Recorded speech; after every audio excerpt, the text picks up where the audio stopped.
हमें बहुत ज़्यादा गलती होता है, इससे परेशान है। आप चाहते हैं कि इससे कैसे हम लोग अपना जो भी एग्ज़ाम में ज़्यादा गलती होता है उसको कम कर लिया जाए।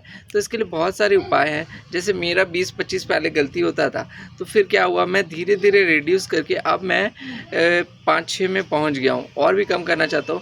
मैथ्स में गलती तो नहीं हुआ इस बार एनटीपीसी में, बट रीजनिंग में एक बहुत सिली मिस्टेक हो गया। तो ये सब भी एक-एक नंबर मेरे लिए तो बहुत इंपॉर्टेंट है। जिस तरह से मेरा एग्ज़ाम सब हाल ही में हुआ है, उन सब में 0.3 0.4 ऐसे करके छँटा हूँ। तो ये सब के लिए क्या-क्या इम्पोर्टेंट है मैं आपको बता देता हूँ कि कैसे होता है कि मैं कुछ-कुछ नोट भी कर लिया हूँ ताकि आपको टू द पॉइंट बात करूँ, कोई भी फालतू नहीं, क्योंकि आपका भी एग्ज़ाम इम्पोर्टेंट है। तो देखिए, क्यों गलती होता है और क्यों सिली मिस्टेक होता है। हो सकता है आपका ए की जगह करेक्ट आंसर ए होना चाहिए, आपने चूज़ करके आ गया बी। ऐसा क्यों होता है? जल्दी में डिसीजन लेना, ये एक कारण है कि बिना सवाल को पढ़े हुए हम लोग क्या कर लेते हैं कि आंसर दे देते हैं। एक ही हो गया। ऑप्शन बी, ये दिमाग में एक सोच बैठ गया कि यार कोई भी आंसर का अगर टिक करना है तो ऑप्शन बी ही मार दो, इस तरह का लगता है। जब मान लीजिए ए आता है तो बहुत सारा क्वेश्चन में अगर ए आंसर आ रहा है तो फिर दिमाग में ऐसा सबकॉन्शियस माइंड में बैठ जाता है कि यार बी भी होना चाहिए।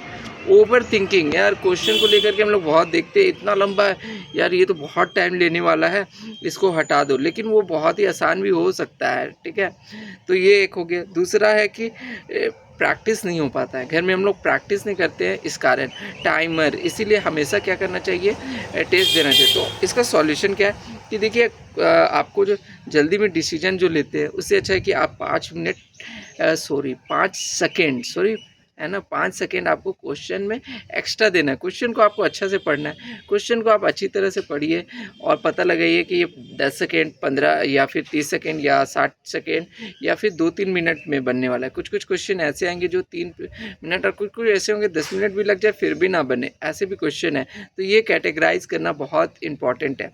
दूसरा, एलिमिनेटिंग मेथड। ऑप्शन को अगर कोई ऑप्शन पढ़े, आपको 2 ऑप्शन लग रहा है, ठीक है, तो आप एलिमिनेट कीजिए। ये काउंटिंग फिगर में, फिर मिरर वाला में, या फिर वो एक क्वेश्चन आता है एक पार्ट नहीं रहता, बोलता है इनमें से कौन सा इसमें फिट बैठता है, तो वो सब एलिमिनेटिंग मेथड में। मॉक टेस्ट आपको डेली लगाना चाहिए, ताकि क्या होगा कि आपका प्रैक्टिस बढ़ेगा और वो एग्ज़ाम में आप ये कर सकेंगे।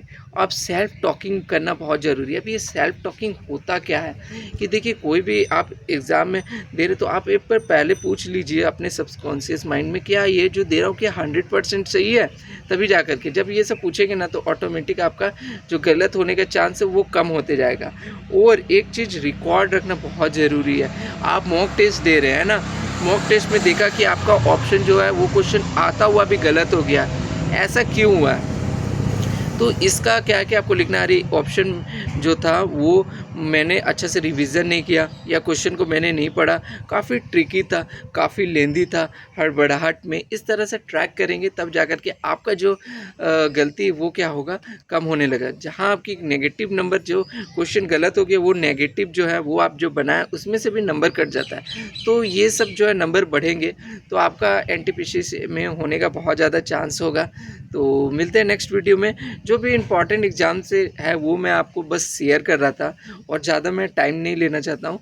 और द हिंदू का आप लोग बोल रहे थे तो बस मैं नोट्स बना ही रहा हूँ आपका। मैं मई का नोट्स बना रहा हूँ, करंट अफेयर जैसे कंप्लीट हो जाएगा मैं to the point current affair आपको इसमें अपलोड कर दूँगा यूट्यूब में।